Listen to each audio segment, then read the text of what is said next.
اتنے خوش ہوئے کہ انہوں نے ڈاکہ ڈالنا چھوڑ دیا۔ ایسے کئی مثال ملتے ہیں۔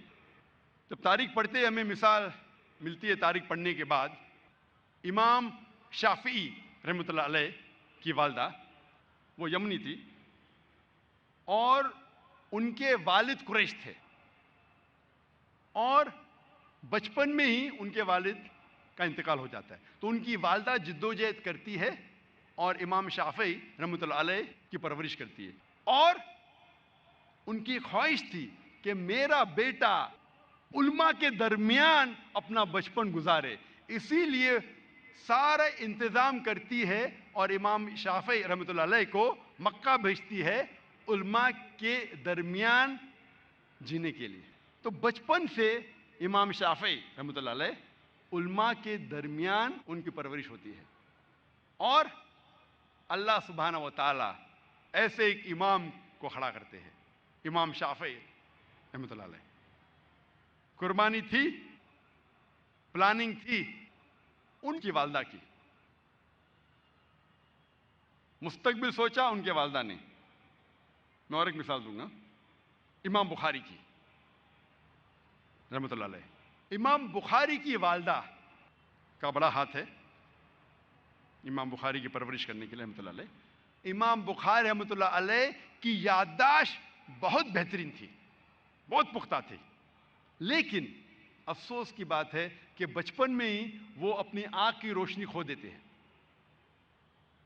آنکھ کی روشنی کھونے کے بعد اس وقت کے سب سے بہترین ڈاکٹر کو دکھانے کے باوجود ان کی آنکھ کی روشنی نہیں آتی۔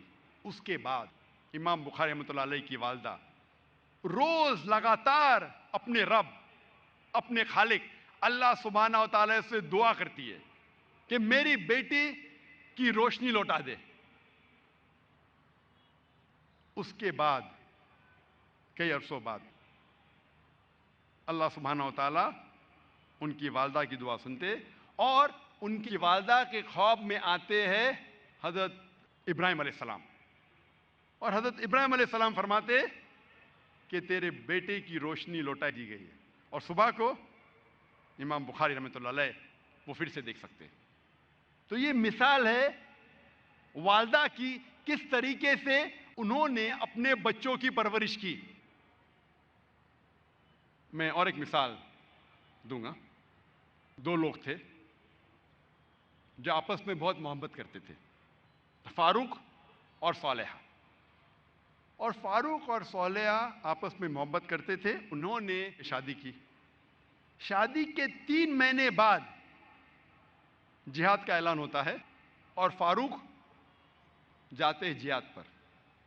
جہاد کے جانے سے پہلے وہ اپنی اہلیہ، اپنی بیوی صالحہ کو 30,000 دینار دیتے ہیں۔ 30,000 دینار ایک یوکے کے آدمی نے کیلکولیٹ کیا اور کہا کہ وہ ہوتے 2 ملین پاؤنڈ۔ 2 ملین پاؤنڈ کو میں تبدیل کروں گا روپیے میں، ہو جاتا ہے 15 کروڑ روپیے۔ وہ دیتے ہیں 30,000 دینار، 2 ملین پاؤنڈ، 15 کروڑ روپیے اپنی اہلیہ کو، اور کہتے ہیں کہ اسے محفوظ رکھو، اسے خرچ مت کرو، میں جہاد کے لیے جا رہا ہوں۔ اور پھر وہ جہاد کے لیے جاتے ہیں اور کہتے ہیں کہ انشاءاللہ میں 3 مہینے میں واپس لوٹوں گا۔ ان کے جانے کے چند مہینے بعد ان کی اہلیہ صالحہ کو ایک بیٹا پیدا ہوتا ہے۔ 1 سال گزرنے کے بعد ان کے شوہر واپس نہیں آتے، 2 سال گزرنے کے بعد واپس نہیں آتے، 2.5 سال بعد ایک شخص آ کے کہتا ہے صالحہ سے کہ میں نے تمہارے شوہر فاروق کو دیکھا کہ وہ گر گئے اور وہ گھائل ہو گئے۔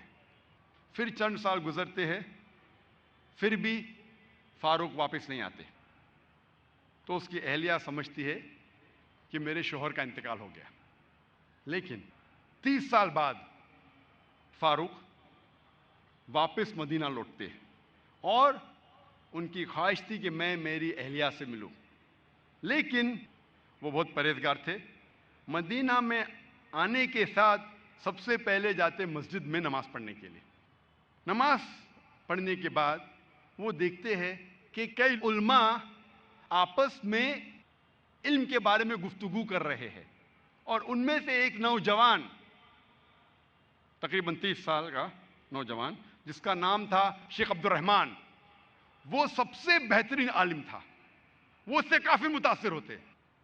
پھر وہ جاتے ہیں اپنے گھر کی طرف، جب گھر میں داخل ہوتے ہیں تو اپنی بیوی صالحہ سے ملتے ہیں، وہ دونوں خوشی کے مارے رو پڑتے ہیں۔ اس کے بعد فاروق پوچھتا ہے کہ میرے 30,000 دینار تو محفوظ ہے نا، آپ نے اسے خرچ نہیں کیے؟ تو اس کی اہلیہ پوچھتی ہے آپ گھر آنے کے پہلے مسجد گئے تھے؟ ہاں بالکل صحیح، میں مسجد گیا تھا۔ وہاں آپ نے علماء کو دیکھا؟ ہاں میں دیکھا۔ کیسے؟ بہت اچھے۔ خوشی کی بات ہے کہ اس شہر میں ایسے علماء ہیں۔ تو اس کی اہلیہ اس سے پوچھتی ہے سب سے بہترین عالم آپ کو کون لگے؟ تو فاروق کہتے سب سے بہترین عالم تھے شیخ عبد الرحمن۔ تو اس کی اہلیہ پوچھتی ہے کہ اگر اللہ آپ کو شیخ عبد الرحمن جیسا علم دے تو آپ کتنا خرچہ کر سکتے اس علم کے لیے؟ تو فاروق کہتا ہے یہ سارے 30,000 دینار میں خرچ کر سکتا ہوں ایسا علم حاصل کرنے کے لیے۔ پھر اس کی بیوی پوچھتی ہے کہ اگر آپ کا بیٹا ہو اسے ایسا عالم بنانے کے لیے آپ کتنا خرچ کریں گے؟ تو فاروق کہتے میں 30,000 دینار سے زیادہ خرچہ کر سکتا ہوں، 15 کروڑ روپے سے زیادہ خرچہ کر سکتا ہوں اپنے بیٹے کو شیخ عبد الرحمن بنانے کے لیے۔ تو اس کی اہلیہ کہتی ہے آپ کے جانے کے بعد مجھے ایک بیٹا پیدا ہوا اور یہ شیخ عبد الرحمن آپ کا بیٹا ہے، اور آپ کے 30,000 دینار میں نے خرچ کیے اس کو عالم بنانے کے لیے۔ آپ سوچ سکتے اس وقت بیٹے کو عالم بنانے کے لیے والدہ خرچہ کرتی ہے 30,000 دینار، 2 ملین پاؤنڈز، 15 کروڑ روپے۔ آج کون سا مسلمان اپنے بیٹے کو عالم بنانے کے لیے 15 کروڑ روپیہ خرچہ کرنے کو تیار ہے؟